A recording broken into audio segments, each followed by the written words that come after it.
Hello, Sheikh Fatima. Good morning. Kennedy Festus. Good morning. Eric Osadolo. Lanon Adebayo.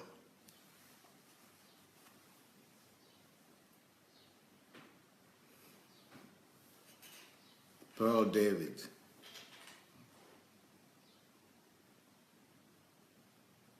Bosse Fayajola. Shigon Wafo. Mayowa Precise. Daniel Oshoma. Shola Ungwe. Comfy here. Terry Baker.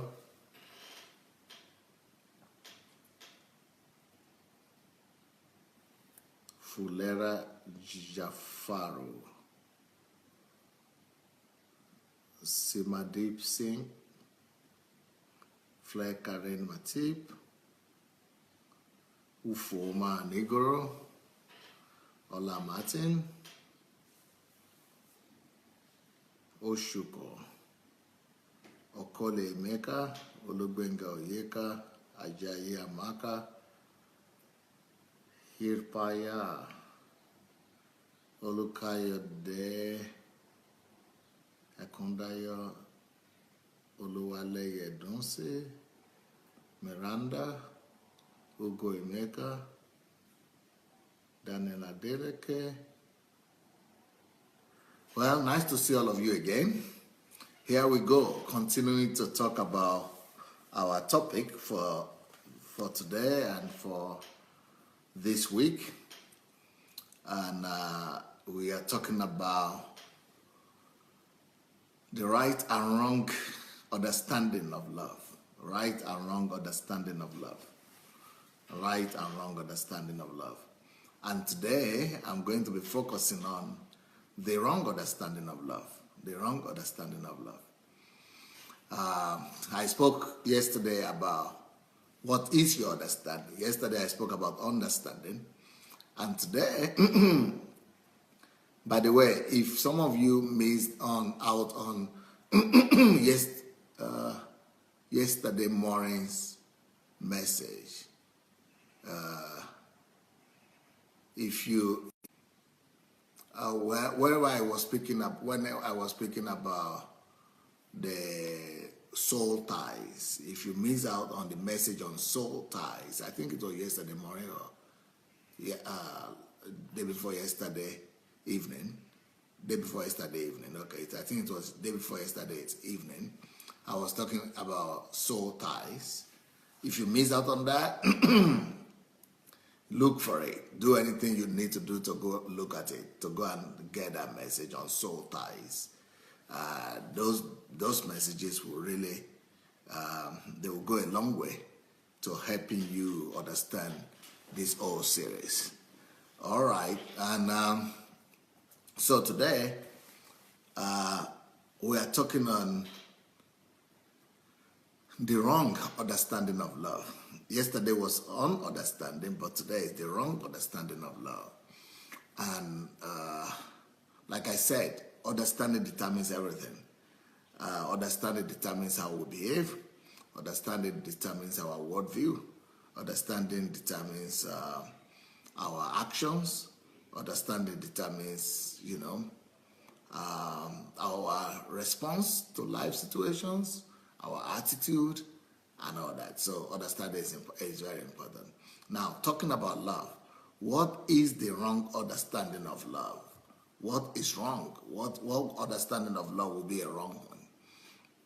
And before I go into that, I'm saying that someone is congratulating Amaka.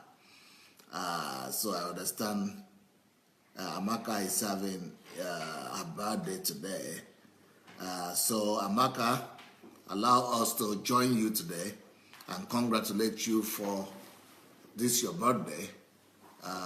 Blessings on you. We release the grace and the blessings of God on you, the mercy and the favor of God, that God will elevate you to the place of your dream and even beyond the place of your dream. that God will grant you mercy, favor, and His glory will reflect upon your life more and more on a daily basis. So, happy birthday, Amaka. Happy birthday.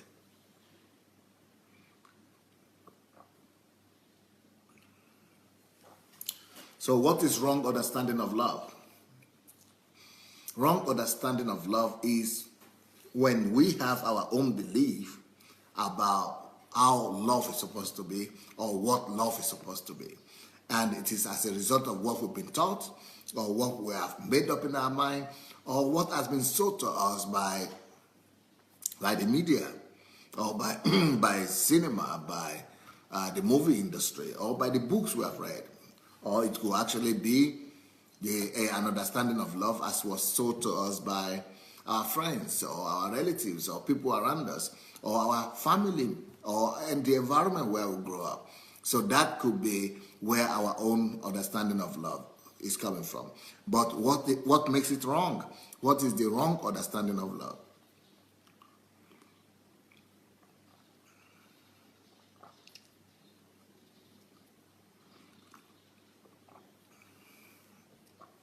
What is the wrong understanding of love? I try to drink this coffee fast because I don't want to get distracted. So I want to finish it as fast as possible.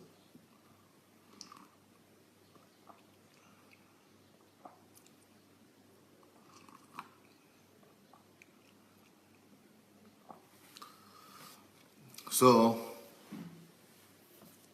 what is the wrong understanding of love? What understanding of love is faulty? And what makes it wrong? What makes it faulty?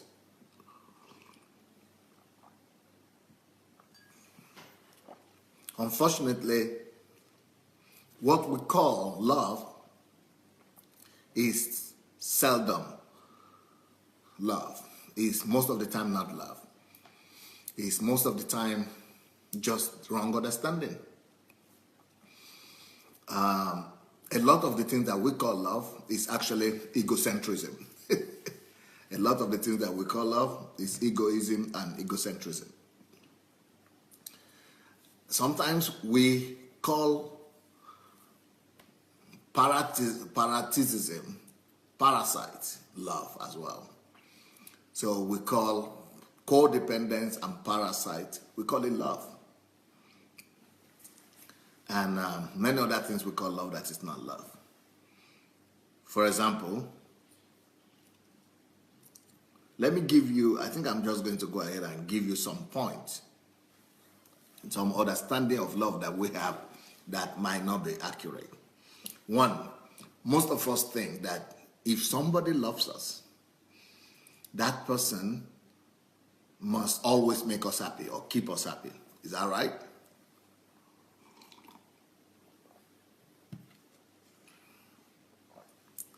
Yes, it is possible that when somebody loves us, that is part of love for sure.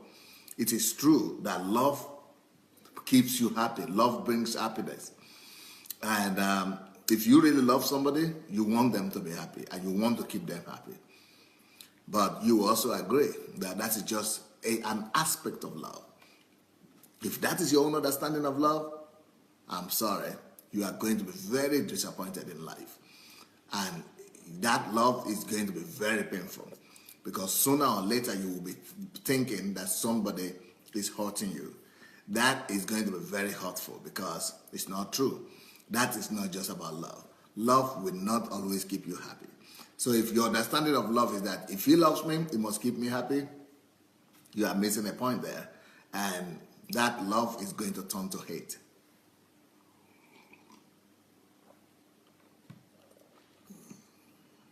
That love is going to turn to hatred sooner or later. So the concept that is coming from Europe these days that says, and America actually, from the West, that says that parents don't have the right to discipline or punish or beat their children is a very dangerous policy that is going to hurt the future of Europe. It's going to definitely have a terrible effect on the destiny and on the future of European continent and on American continent, because that school of thought is saying that parents don't have authority to punish or to rebuke or to chastise their children, which means you as a parent, you only have the right to do good things to your children. You only have the right to give them joy, to give them, something pleasant, to make them happy. So as a parent now, your daughter or your son, your duty to them is to feed them and to keep them happy. That is wrong.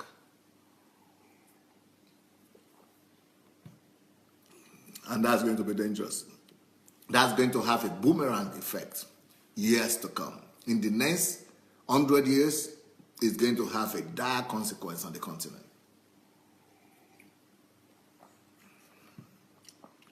And the reason is very simple. When you don't smack your children, when you cannot beat your children or punish them, when you only do what is pleasant to them, when you are not allowed to rebuke them or make them cry,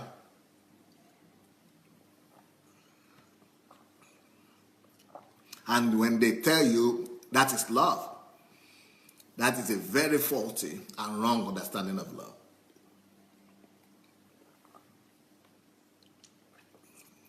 You guys have to bear with me until I finish drinking this coffee.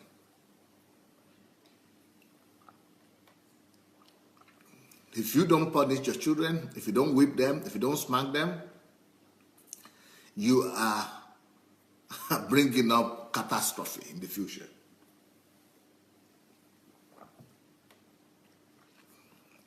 You are going to reap up very, very bad things.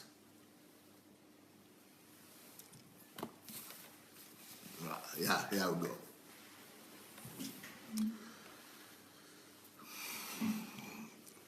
So what happens is this. Let us imagine a family where children are not being spanked, corrected, rebuked, or punished. So let us imagine those kind of children that are never punished, they are never been rebuked, they are never been corrected.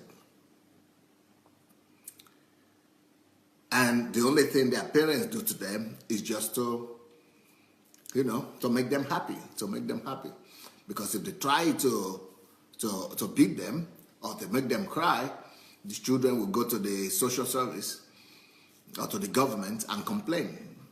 And they even have the right to arrest the parents. Okay? So what will happen? Let me first of all give you a simple example. Just imagine you feeding your children only with sweets. For breakfast, you give them chocolate. For lunch, you give them cake. And for evening, you give them dessert. So you feed them like that every day. So they never eat meat, they never eat fish, they never eat rice, they never eat bread, they never eat any carbohydrate. They never eat any real food. They don't even go to McDonald's. They only eat sweet, chocolate, dessert, and cake. Morning, afternoon, evening. If that's what you are doing, if that is what you are doing, and you think that is loving your children because that's what they like, because it is sweet, you just want to give them sweet life. I think in the next 1 year, those children or that child will take sick. That child will get sick very badly. And it will not just get sick. That child will be having so many troubles with the health because all the food that we eat are actually the things that form our tissues. They form our bones. The things that we eat, they go ahead to form our cell system. So they help develop our cell, our bones, our tissues, and just all the particles of our body. Now, can you now begin to imagine when the bone is being formed out of sweet, cake, and dessert? Nothing hard, nothing qualitative, just those are the things going in. Sweet is like building a house, it's like building a house with sand. If you build a house only with sand, with sand without brick, no cement, nothing, just sand. If you build a house just with sand, what happens to it? It doesn't have strong structure. No metal, no iron, no steel, no brick, nothing, just sand. The very first rain that falls will destroy the house. You don't even need to wait for flood. Ordinary rain will destroy it. So a house of sand doesn't last. A house of sand is a catastrophe waiting to happen. The same thing with somebody that is being fed only sweet, chocolate, and dessert, and never ever eat real food. So the bones are weak, the tissues are faulty, the cells are damaged, and so that person will be sickly every time, and any little thing that happens, that child will be dying, will be sick. That child will never get out of hospital. Even if it is just 1 year you feed like that, you are killing your child. You don't love that child. You are killing that child. It's the same thing when we bring it to life. When we bring and apply that principle to life, what it means in real life is that if you say love, which is wrong understanding of love, love is that I only do what is pleasant to somebody I love. If your own understanding of love is that, and that is what the governments of the Western countries are trying to tell us, that by saying never beat your child, never discipline your child, never spank your child, never cane him, never chastise them, because they must use. So they are trying to tell you, just keep them happy, keep your children happy. So what that means is that it's like feeding that child only with dessert and only with chocolate and sweets. It's like never mixing the food of that child with real food and with solid food.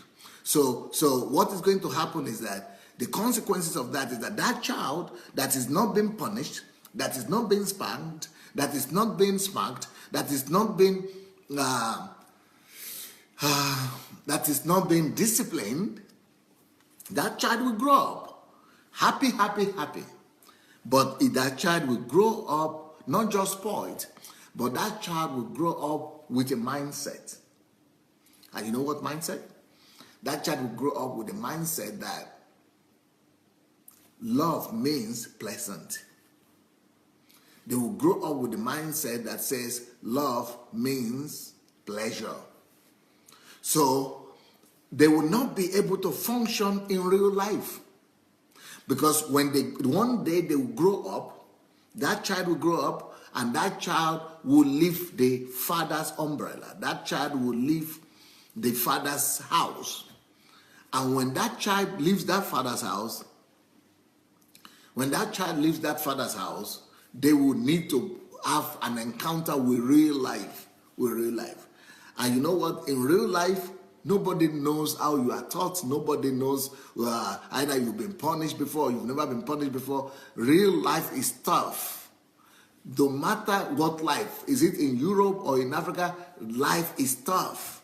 Right? Life is not a walk in the park. So that child that has never been disciplined, that child that has never been punished and that has never been made to cry and to experience pain, that child will enter into the real life and into the real world where it's very painful. In real life, it is very painful and it's very cruel in real life.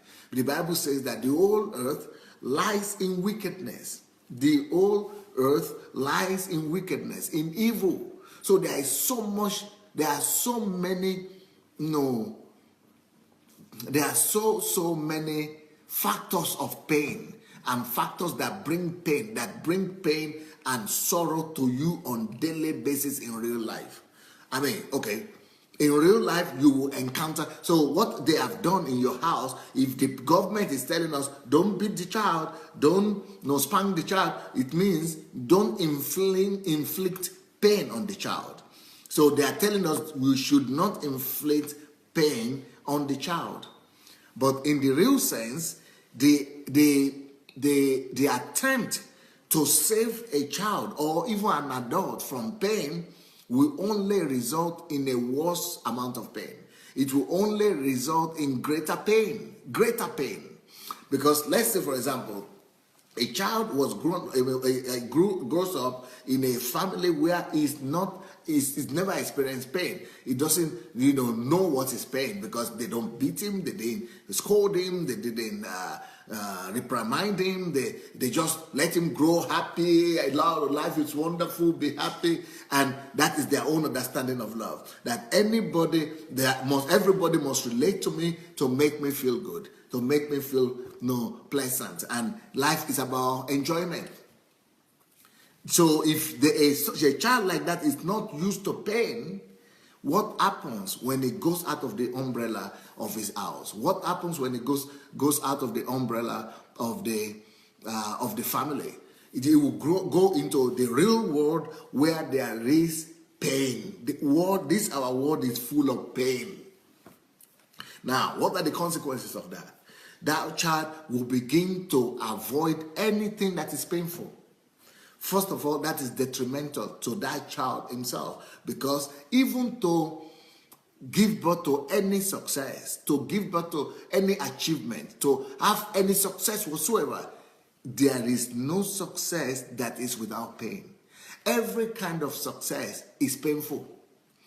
So if a child grows up and he becomes an adult and he says, no, pain is bad, with that mentality that pain is bad, you will always be avoiding anything that ends up in pain. You are used to avoiding anything that is painful. And if you keep on avoiding anything that is painful, you will never come to discovery. You will never come to discover yourself, because there is nothing in this life that is given birth to without pain. Everything that is worthwhile, anything that comes to discovery is being discovered in pain. For you, even if you are going to do research, you need the pain of discipline to sit down and do research. Even if you are going to read a book, you need the pain of discipline to sit down and read that book through. Even if you are going to work, work 8 hours every day is painful. It's painful. It's not a walk in the park. So to go to work and working 8 hours every day, that is pain. Everything in life is painful. Everything is so. If a child grows up and is not used to pain, and is not used to enduring pain, and is not used to persevering, and is not used to building stamina through pain, that child will become a vegetable through life. That child will become a vegetable through life. That is one of the greatest disservice that you could do to your children, not to punish them, not to rebuke them, not to correct them. So that is a wrong understanding. That is a wrong understanding of love. Wrong understanding of love says love is only something pleasant. So another thing is that, let me finish that point, that there is nothing worthwhile, there is nothing noble that is given birth to without pain. Even as a girl, every woman that is here will understand me. If you do know now that in the West, especially in Germany and Scandinavian countries and other places, do you know that women are now refusing to give birth to children? Women now, they want to marry. I have a friend of mine that fell in love with this girl. Oh, he fell in love with the girl head on. He's an African. And she's a German girl, Christian, born-again girl. And he's a born-again guy as well. And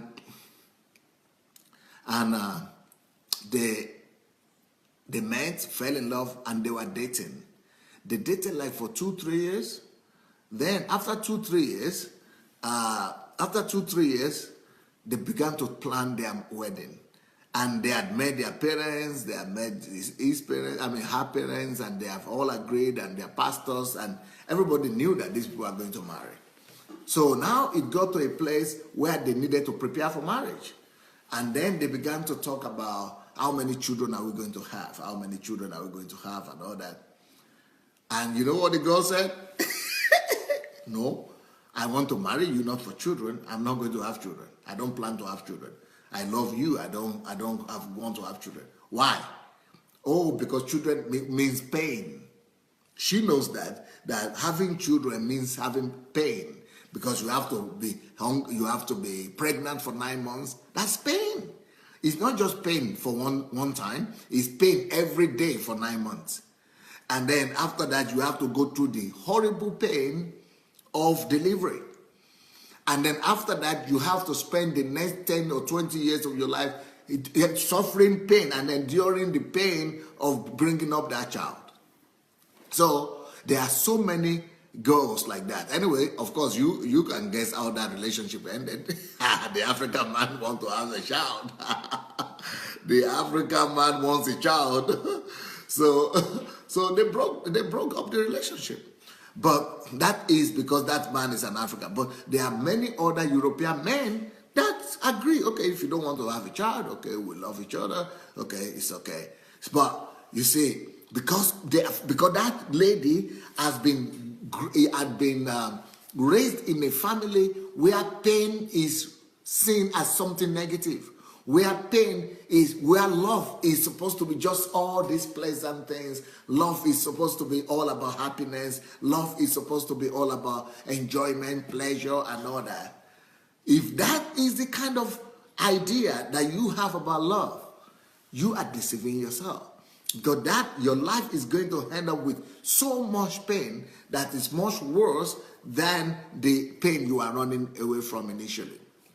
So to raise up a child, like the Western countries are now telling people that don't ever beat your child, don't ever punish your child, don't ever inflict pain on the child and all that. I tell you, I don't need to prophesy. I foresee a Europe and America, any country where that doctrine is being implemented, that never beat a child. Wait, the Bible is a book of wisdom. If the Bible says don't spare a rod, if the Bible says punish a child, rebuke a child, smack a child if necessary, cane a child if necessary. If the Bible says that never spare a rod, never spare punishment, inflict pain if necessary, not to inflict pain like too much, but symbolic at least to, just let that child knows that because you love him or you love her, you must correct him and you must punish him or her when necessary. Now, what will happen in Europe in the next 100 years? Europe will be so weak. Their people will be so weak. The people who will be living in Europe here, the people who have been raised up like that, not to be punished, not to endure punishment, not to endure pain, what will happen is that they will all be running away from hard work. They will be running away from difficult, painful enterprises or painful activities. And anything that is painful, anything that is not pleasant to them, they will be avoiding it. And you cannot build a great country without pain. Even though European countries and Western countries are already great, but they will begin to decline with a speed that you would not imagine. Because a life that is void of pain will end up in prison. Those children will begin to end up in prison because they want to have things easy. And when you want to have things easy, you begin to steal. Corruption will take over. Crime will take over. You begin to steal. You want to go through the simple way. Or you just want to avoid all the difficult things and you become softy. So the society will become a soft society. And you know, in life, only they that strive and compete win. If you don't want to even compete, how can you win? If you don't want to strive, how can you ever win in a race? And this world is a world of competition. Many countries are going to overtake those European countries where they don't believe in pain and where they don't believe in discipline, or where they don't believe in inflicting pain or in beating a child, where they are thinking that punishment or pain for the child is bad. So those children will grow up in their next generation, and the generation that will come after them. What will happen is that they will be running away from hard work.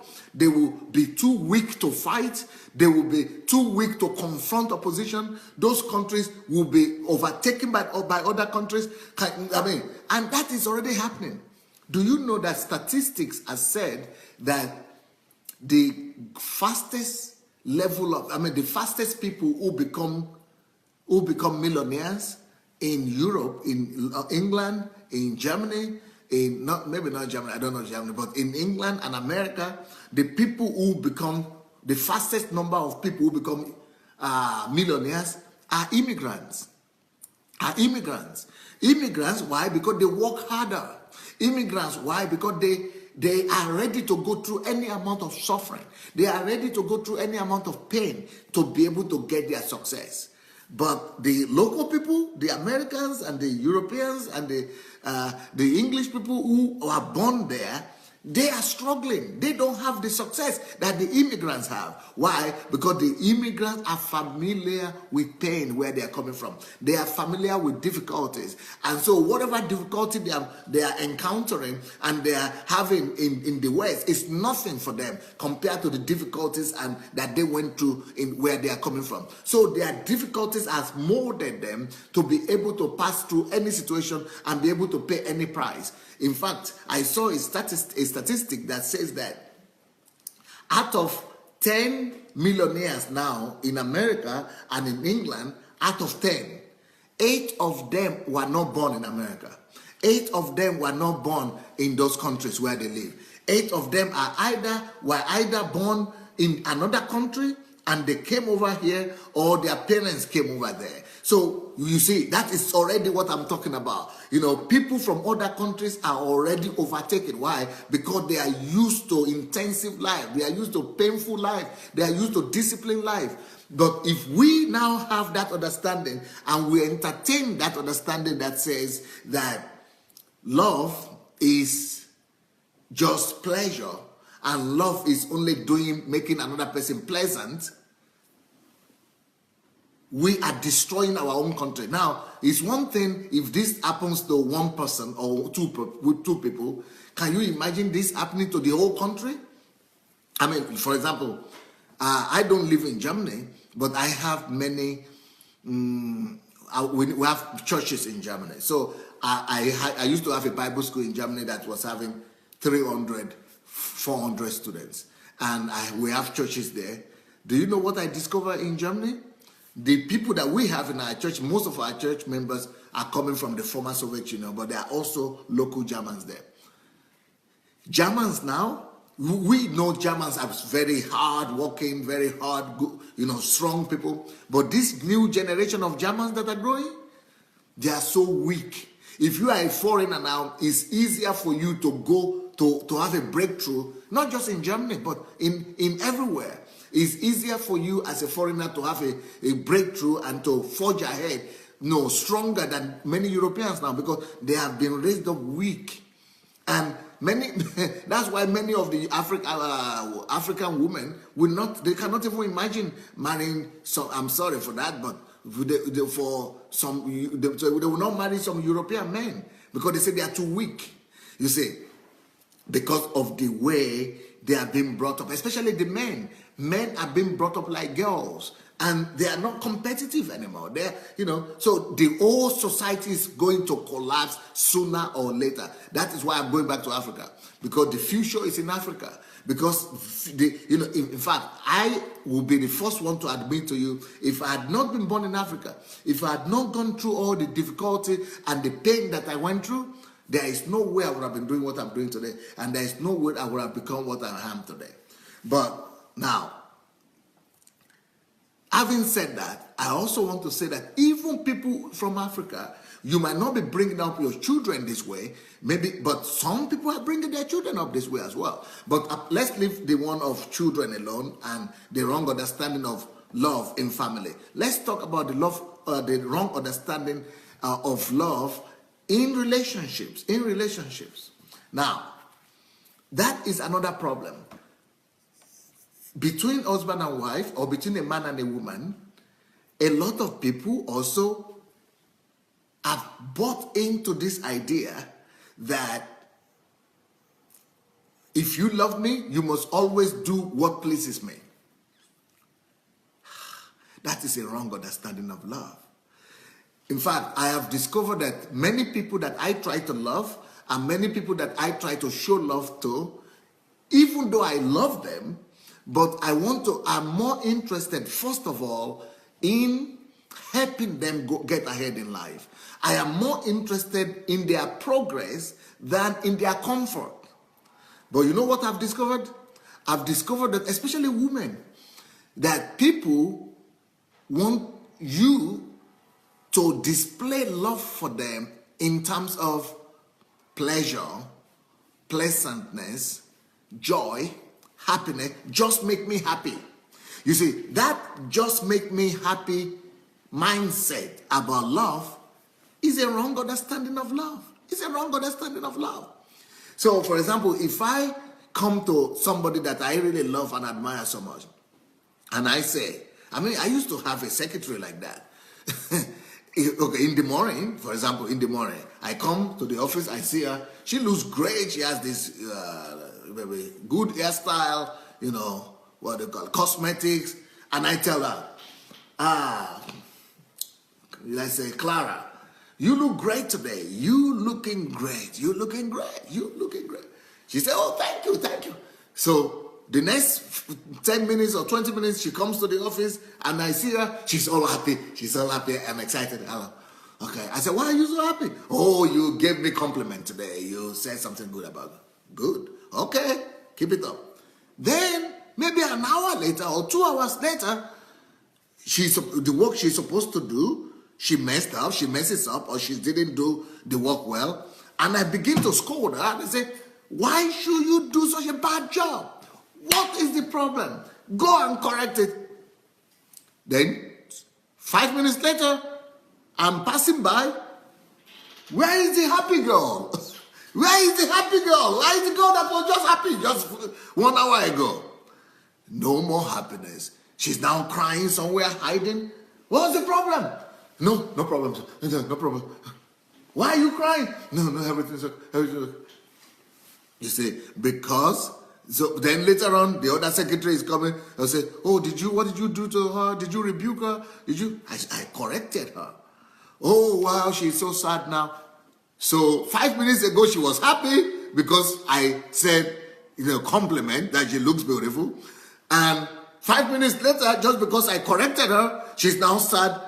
She's now sad and I am now bad. 5 minutes ago, I was the best guy. I was the best person. Now, I'm horrible because I corrected her. You see, that is the problem with people who have been brought up to think that love means making you pleasant all the time. That love means doing something to you that is according to what you want. You see, that is the problem. That is the problem. We cannot, and that has broken down a lot of families. A lot of families have been destroyed because of this. That is an animalistic level of living. That is an instinctive level of living. Is the animal level of living. When your mood and your happiness depends on what somebody else said or didn't say. When your expectations are what are determining your behavior. So it is the wrong understanding of love. So if you are married in such a situation, so your husband should never dare to tell you the truth.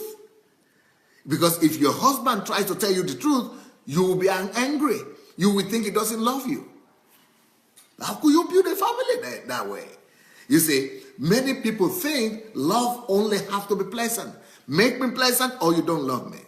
If you love me, you will never make me painful. No, love will be different sometimes, because what matters really is the motive. So if the motive of the heart of the person is to help you, and you know what I do with people is this. I personally, I say, I love you, but I'm going to help you change. You say, let me say something here. Who really loves you? Is it the person that is always caring for your joy, for your happiness, for your pleasure, that is always doing what you want them to do and keep you happy and everything is excited, but is seeing your faults, seeing your weaknesses and never tells you about them? Is that the person that really loves you? Or is the person that could keep you happy, could make you feel good, but is telling you about your problems, about your issues, and correcting you and helping you to overcome them? Who really loves you? Well, you guys, you know the answer, but I will tell you this, that the person that is only patting you in the back, the person that is only telling you what you want to hear, the person that is only relating to you in your according to your own terms, that is not the person that loves you. But the person that will sit you down and make you go through breaking and break you and open your eyes and tell you that you need to change, that you need to change that this and this is wrong, this and this is not right, and make you to go through pain. That person is the one that loves you more. How do I say this? Okay, let me try to use another language, another construction here. Love will not only care about your comfort. Love does not really care about your comfort. Love cares about your formation. Okay. Let me say that in a different way. So love does not just care about your comfort. Love cares more about your formation than it cares about your comfort. Next point. Love is not interested as such in your feel good, in your feeling good, or in your feel good attitude, as much as is interested in your change. Love will be more interested in your change than in your feelings. Somebody who really loves you will be more interested in making sure that you change and you become a better person than in your feel good, in your feelings. So if your dad or your mom really loves you, it will be, banging on you to change, to become a better person. It will be correcting you all the time, rather than just making you, you don't like it. They don't want you to feel pain. That is not love. If they really love you, they will make you to cry. They will make you to feel pain, even if you are an adult. Unfortunately, I have come to discover that a lot of people, they just want you to give them pleasantry.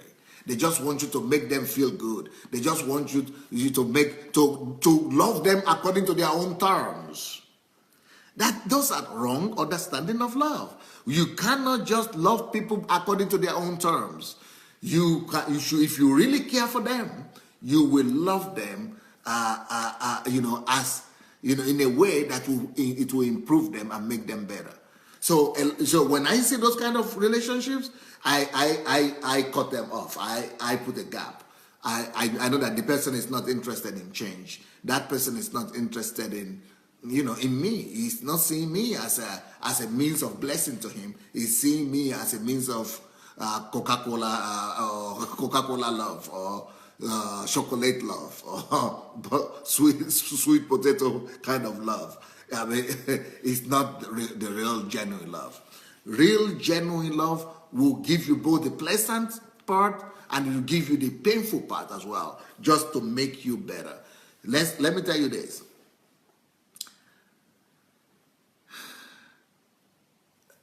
Someone who loves you will not just be your cheerleader. Love is not always meaning that the person will always be your cheerleader. Someone that really loves you will sometimes be your cheerleader, but sometimes that person will also stress you. We need stressing if we really need to understand love.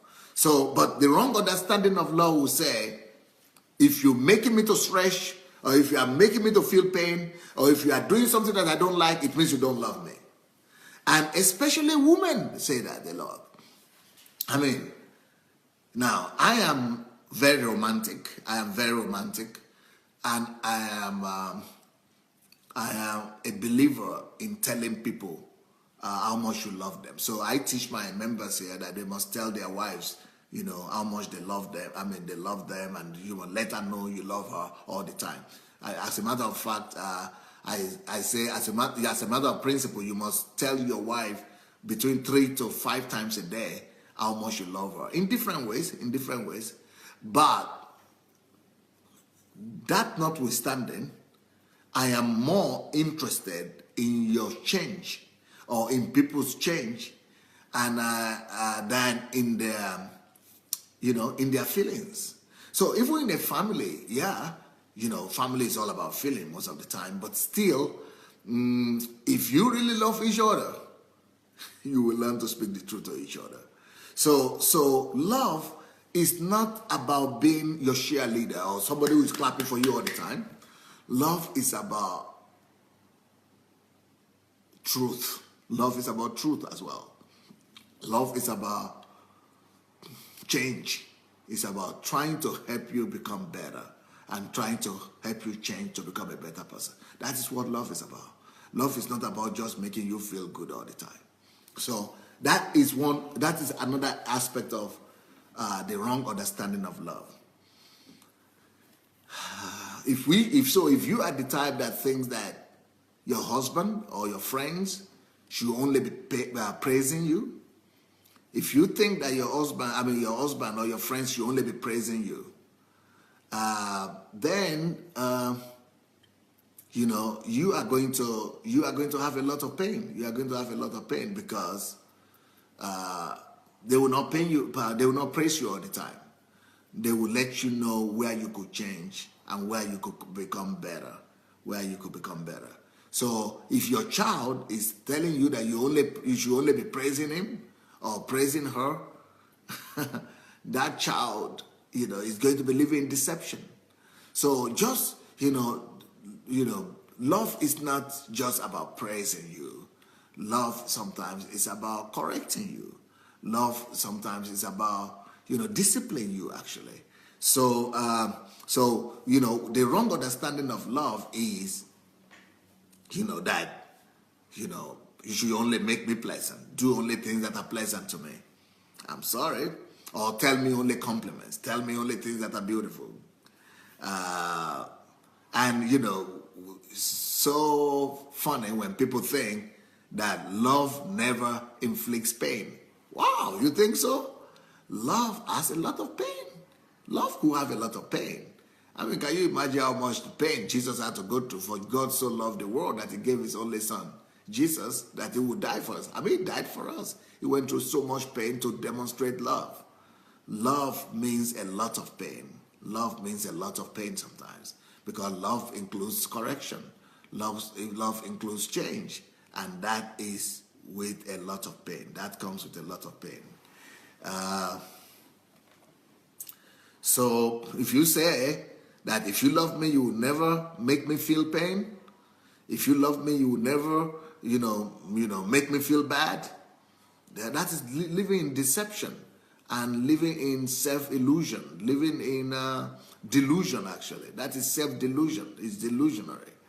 Love is the ability to be able to take correction, to be able to receive correction, to be able to change, and to be able to walk to, to believe that somebody loves you, and if you know that that's your father, or that's your mother, or that's your friend, and you really believe in that love, you would never think that that person. I mean, it's just like somebody was telling me the other day, my mother wants to kill me.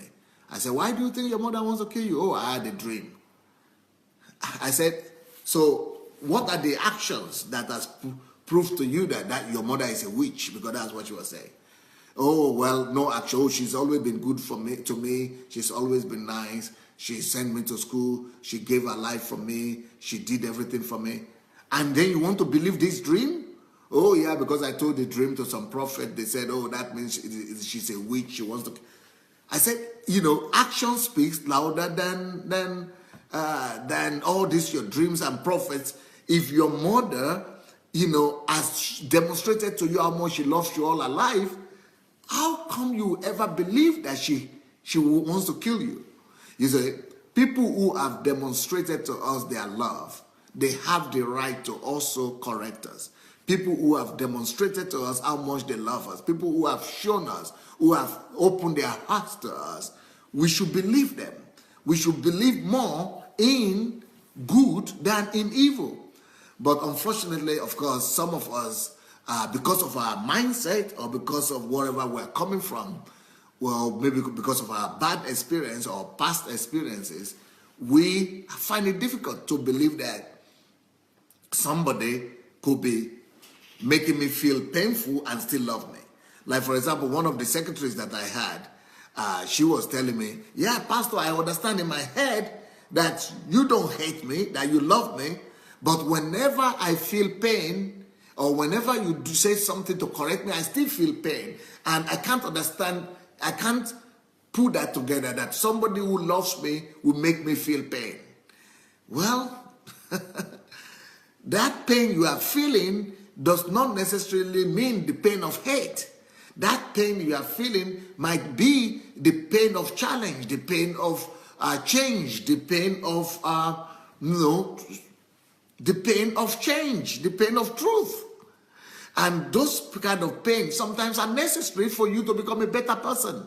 If you don't endure that kind of pain, what you should make sure that you have at the back of your mind is that I know this person wants the best for me. I know this person wants the best for me. But once you begin to think that, oh, this person hates me, or this person doesn't love me, or this person is making me feel pain, if you begin to think that pain means hate, or pain means that they don't love you, or pain means that people hate you, then you put yourself in a dangerous place, because you begin to lose relationship with the people who love you most. You begin to lose relationship with people who care for you most. I mean, can you imagine that lady? Because she had a dream, and she has believed that if I have a dream that my mother wants to kill me, it means that, and my prophet had said that your mother is a witch, it means that is true. So being delusional, people become delusional when they begin to think that anything painful, anything negative is bad. So this person now is about to lose the relationship with her mother. She's about to lose the relationship with her mother that was there for her all her life, that did everything for her just because of some delusional thoughts that she's having. And those kind of delusional thoughts make us to think that anybody that says something or does something that I don't like, or that makes me to feel any form of pain, or that does not behave the way I expect him to behave, or how I expect her to behave, that person is my enemy, or that person hates me.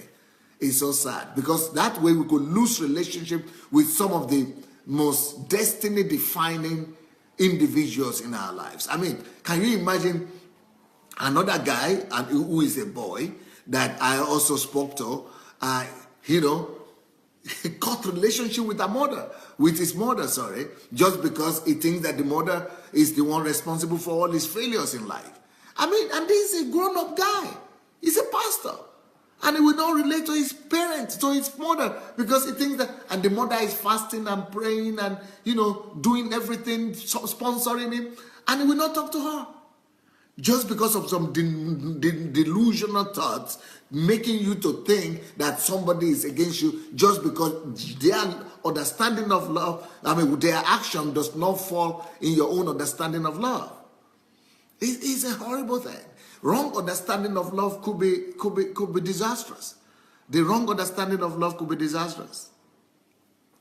So when you begin to think that anybody who does anything against your wish is against you, sooner or later you are going to be treating God like that. You begin to look at God and say, okay, God doesn't love you because he allows pains to come to your life. And that God doesn't love you because he allows trouble to come to your life, or he allows something bad to happen to you.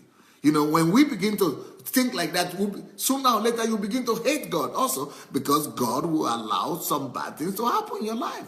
God will allow some painful things to happen in your life. As a matter of fact, God will even punish you. And that is all because he loves you, you see. So the Bible tells us in Hebrews 12, the Bible says, and you have forgotten the exhortation which speaks to you as to sons. My son, do not despise the punishment of the Lord, the chastening of the Lord. The Bible said, don't despise the chastening of the Lord. Don't despise the punishment of God. So God punishes people. God chastises people.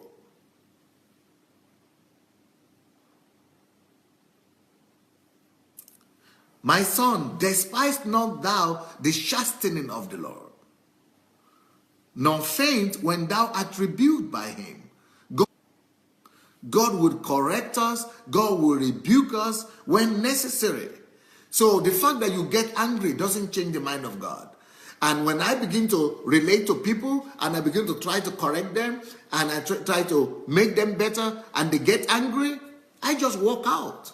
I just know that they are not ready to change. I just know that they are not prepared yet. They are not ready to change. They don't need me yet. They don't value the love. They have their own understanding of love, and because of that, they are not ready to receive real love. So he says, my son, do not despise the chastening of the Lord, nor be discouraged when you are being rebuked by him. If God will rebuke the people he loves, if God will rebuke the son he loves, if God will chasten the child and the son that he loves, we are supposed to do the same thing. We are also supposed to correct the people we love. We are supposed to correct and chasten and discipline and even beat the children we love. And it's not just about children and sons relationship. In any kind of relationship, the people who love you, love will be direct enough to correct you. Love will be loving enough to speak the truth to you. Love will be loving and caring enough to let you know what you are doing wrong. And love will be more interested in your change, in your improvement, in your development than in your comfort. So for whom the Lord loves, he chastens and scourges every son whom he receives. If you endure chastening, God deals with you as with sons. You see, God only punishes people that God loves. Only God chastens or disciplines only his own sons. For what son is there whom a father does not chasten? But if you are without chastening, of which all, if you are without punishment, if you are without correction, if you are without chastening or punishment, then you are not a son. The Bible says you are an illegitimate son. You are an illegitimate son. Furthermore, we have had human fathers who corrected us, and we paid them respect nevertheless. Shall we not much more readily be in subjection to the Father of spirits and life? For they indeed for a few days chastened us as seemed best to them, but if for our profit, God always punishes us and chastens us for our profit, that we may be partakers of his holiness. Now, no chastening seems to be joyful for the present, but painful. Yes, it's painful when you are being corrected. You see, there is pain in love. So the Bible is telling us here that the son that God loves, God corrects, God chastens, God rebukes, God punishes. And he also admits here that, yes, it is painful. Punishment could be painful. Chastening could be painful. The punishment from God could be painful as well. But it is an expression of love. So there is pain in love sometimes. And, pain could be inflicted on you not because of hatred, but out of love. But some people think pain can never be together with love, and that is deception. But painful, nevertheless, afterwards it yields the peaceful fruit of righteousness to those who have been trained by it. But so fruits, good fruits of maturity is only from the people who have been used to the pain of rebuke, of chastening, of punishment. If you are not used to punishment for being corrected, if you are not used to correction, you will never bring forth fruits. Only people who are used to be corrected bring forth fruits in their lives. They bring forth fruits. Oh, wow. Our time is up. Our time is up so fast. Well, let me hear your comments. If you have not yet shared the link for this program, let's go ahead and share it. Let's go ahead and share the link. Let's go ahead and share the link for this program, please.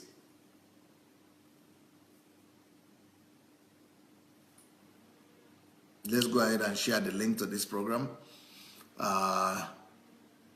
You see the link, the share button under your video somewhere. Look under your video. You are supposed to see a share button. Let's go and press that, and also write a comment or two. Let's write a comment or a remark on Deep's message, what we think about it. Let's write it on the share as we share the message. So go and press share. Go and press the share button and write your opinion, what you think about this message. And let it be a blessing to you and to somebody else, that you could watch it over and over again, and other people will be able to watch it in your they'll be able to watch it as well. So let's go ahead and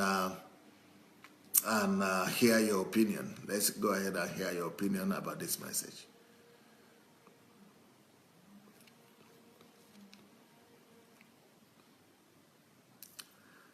Jen Ragovsky says they call it hard love.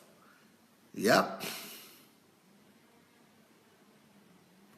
Yeah, some people call it tough love. Tough love. I think they call it tough love, but it's love nevertheless. It's love nevertheless. Olukemi says, yes, it is tough love when we love people by telling them the truth.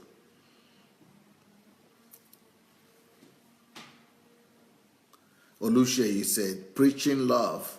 God is love. Nice one.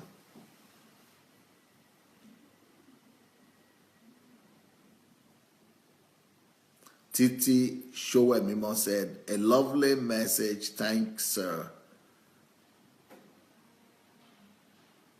Nkiru says, no pain, no gain. Unfortunately, we want to gain without pain. Some people want to do that. Shigo, okay. Thanks for the message, Pastor Sunday. Blessing to you. Emma says, I have done that because people must watch this message I've shared. Yetunde said, if you feel pain cannot be in love, that is deception of the highest order, right? Adeleke said, another lovely teaching this morning. Thank you, sir. Ife Oma, I was late today, okay. Emanuela, love is more interested in your change than your comfort, right? Well, look how they said that's on point. Mabel says, God bless you, Pastor Sunday, for these great teachings. You are teaching nothing but the truth. Adeleke said, love is all-rounder. Nkiro Jimadu says, some women also that think that this is extreme. They say, if my husband doesn't beat me, he doesn't love me. Ooh, wow. Some women take this to the extreme. No, beating, that is already abuse. There is a difference between punishment or between chastisement and abuse, but that is an abuse already. Yetunde said, let us share this and tag a friend in this inbox and also invite them to this platform. That is what Yetunde is advising us to do. Emanuela said, to understand love, you must understand God. So if God would treat us this way, it means that real life real love demands that we treat people like God does. Fumi Jaboda, true love should be painful at times for growth. Thanks, sir, for this message. Vlad Maximovich, speak the truth. Thank you, speaking the truth. Jen Ragovsky said, great program. Tayo Stephen, if you are from Nigeria and wants the downloaded message for free, text or WhatsApp me, and he's giving his telephone number. Thank you. Vlad Maximovich says, very appreciated. Thank you. Angela Paul said, this message is expository. My mom is my #1 complimenter and also my #1 corrector. I have no doubt of her love for me. Beautiful. Titi Showemimo, morning everyone. Have a blessed day and take care of your mothers if you still have them. And remember, God does love you, so he must chastise you. Heavenly principle. Marble, love without discipline for the fear of hurt will lead to danger ahead later in life. Yes? Livio said, truly needed this. I am going to embrace pain to change for the better. Beautiful. Gregory Femi, thanks for the message, Pastor Sunday. Emma Shooks, a wonderful message, sir. I was trained with love, but not with pampering or clapping for me when I'm wrong. And I must train my children the same way. Thanks, sir. Pearl David. Okay, she's writing to Betty right here. Beatty. Prudence Ngafo. Message is so teaching. Massage is so, message is teaching at all levels. In homes, marriage, churches, it is a food for action. You are so inspiring. Thank you, Pastor Sunday. Bosco say pure and true love. Thank you, sir. Comfort Ekundayo. Many people hate love or hate true love, but if you really love, you will accept it. Dr. Adelaja, thank you very much. More and more blessing to you. Princess say, Chai, Pastor, I love to be pampered, sir. I love to be pampered. Is that bad? No, it's not bad. But also, after you have been pampered, you must also be receptive to correction as well. And even if that correction is painful. Jen Ragovsky said, okay, talking to Pearl David. Noel, I'm most delighted for this message. Can't explain my joy. Thanks, Beatty. Thanks, Pearl. Now, Christabel and I can get better even as I chastise her. But, you know, as a wife, as a husband, you don't just think that you are the only one to chastise your wife. I don't think that chastising a wife is appropriate. You don't need to chastise your wife. You need to correct her in love, and you need to correct her by by explaining to her what is happening and by letting her see your mindset. If you say you want to chastise your wife, then you should be ready for her to chastise you as well. It's not just one way. It is two ways. So if you want to chastise your wife, then you must also be ready to be chastised by her. So chastising is not the way. It's just telling the truth is the way. So I'm not in agreement with husbands sitting their wives down and saying they're chastising them. No, that's not. It doesn't work like that in a marriage. In a marriage, the way it works is just by opening up to each other, listening to each other, and getting to know each other's opinion or each other's thoughts. about that particular incident that's going on. So I don't think that husbands have right to treat their wives like school children or like school pupils, because the thing that we are reading right there with God in Hebrews chapter 12 that I just read is about son and father. It's about father-son relationship. That's a little bit different from partners relationship between husband and wife. When it comes to husband and wife, it's not the same as father and son. So you can chastise your children or people who you are higher than, but when it comes to husband and wife, you talk, you speak, you exchange thoughts, and you bring out understanding. But you don't sit your wife down and begin to chastise her or correct her or rebuke her. That will be abuse. Or punish her. If you can do that to your wife, then it means your wife can do that to you as well, because you are partners.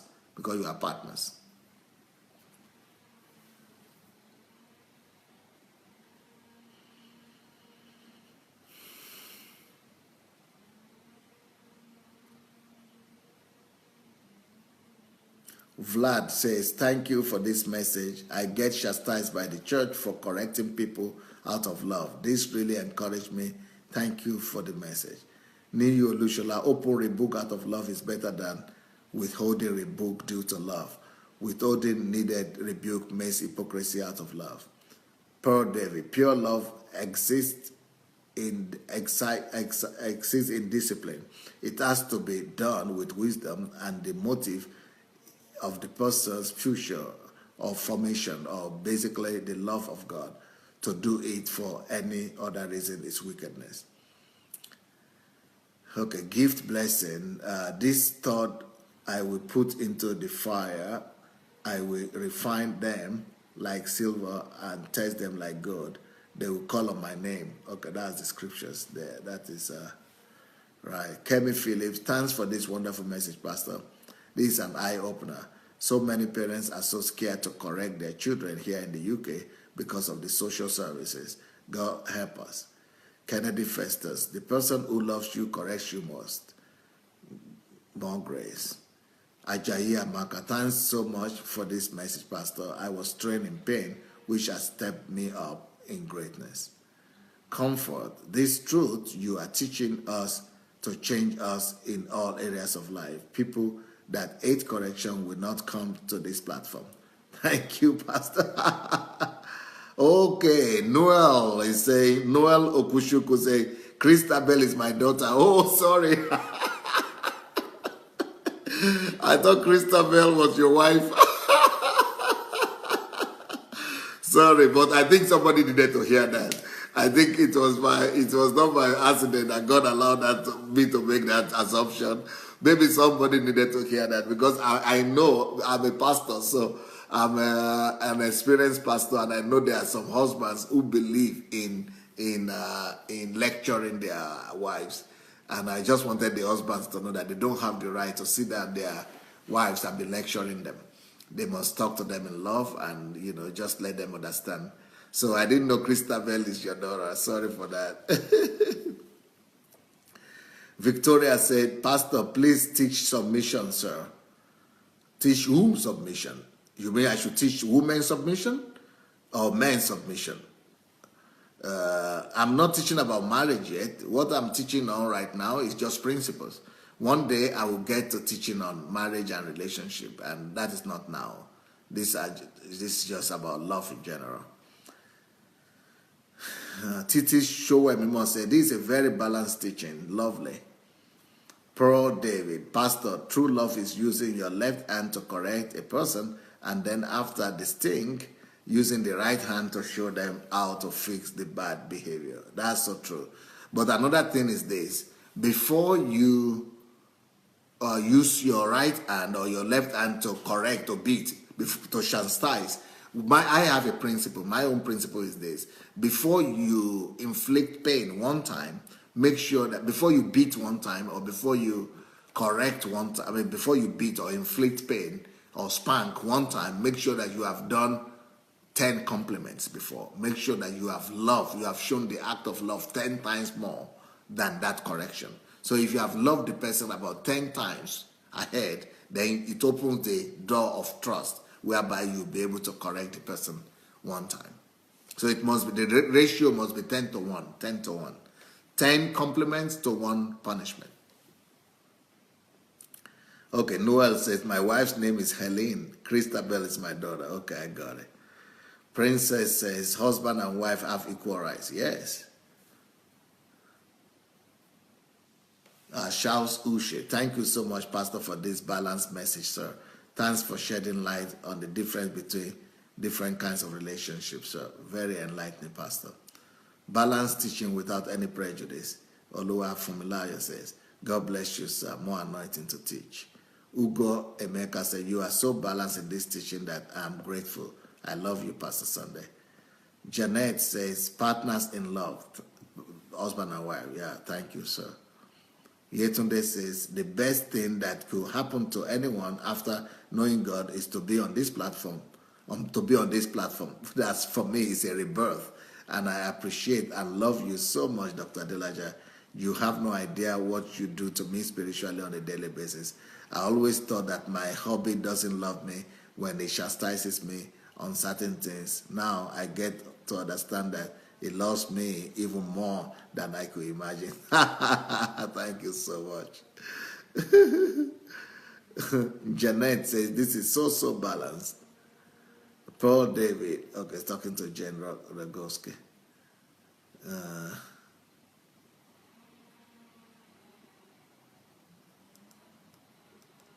Janet John, my father will say, if you love me, you will keep my commandment. Many people thought that my father is a military man before. Ola Yinka Sheung, you are a blessing to our generation, Pastor Sunday. Very balanced teaching. We love you, sir. Formulayo says, I disagree that people can't correct their children in UK for any reason. My parents just have that fear. Many parents just have that fear because we in Africa are a bit harsh on our attempt. Children can be corrected in many ways. Okay. Afolabi says, correction is a structured message that addresses the issue, not insulting the personality. That is so true. Correcting is not demeaning, but instructive to stop the wrong issue. Very good. Jesus rebuked Satan and Peter. That is love, rightly corrected, right? Pro David says, everyone on this platform, I congratulate you because coming to this platform is a testament to the fact that Pastor loves us. When Pastor says, I will give you points, I swallow big saliva because Pastor is about to chastise us in the name of the Father. And we go about doing better and great things because he shows us how to live it practically. Fund for that we keep coming back. For that we keep coming back. And for that we keep coming back. Okay. Princess says, I just love this, my new Dr. Adelaja School of Knowledge. I am really liking your swags. God bless you, sir. Thank you. Gift says, Shadrach, Meshach, and Abednego, these men were thrown into a fiery fire when they refused to bow to idol. My point is this: God washed them until they were thrown into that fire. Is that motivates God to come down to save them.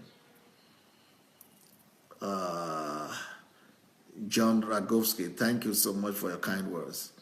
Yetunde, great and liberating message all the time here on this platform. Thanks, sir. I'm proud of my Omoile. More grace. By the way, I need to call you, right? Or maybe you call me back today. We need to talk, Yetunde.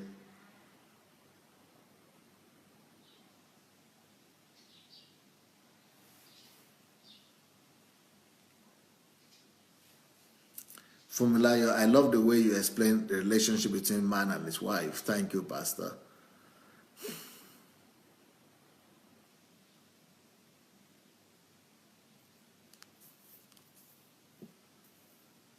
Taiwo says, sir, how do you explain if the chastising and correction is greater than compliment?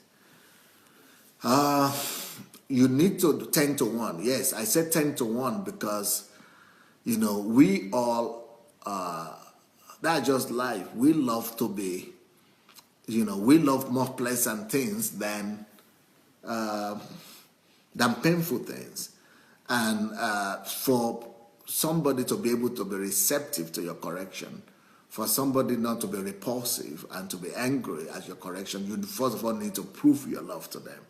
So the ratio of 10 to 1 is actually proving to those people, to that person, that you love them, you love him, that the punishment is not out of hatred. And I think that brings some form of balance in their receptivity of your relationship with them.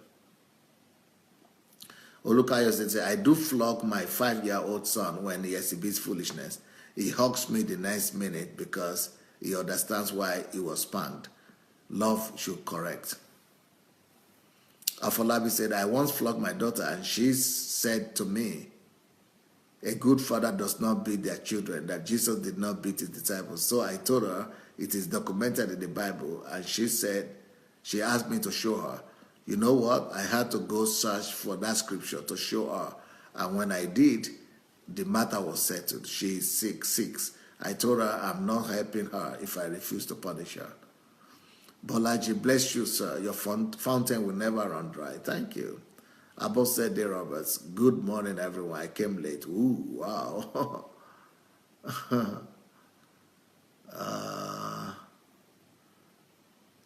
Une Diogo say, my pastor, more grace. Thank you.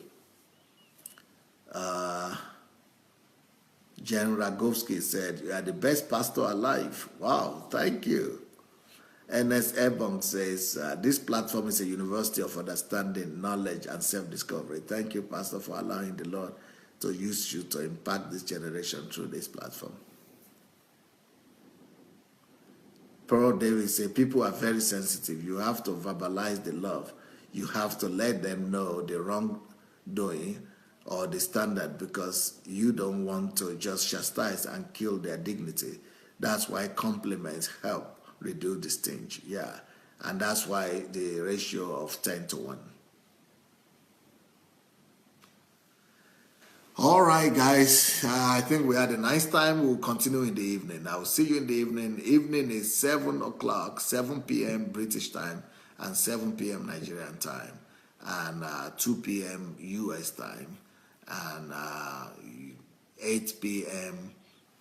European time. So see you in the evening, guys. Blessings. Bye.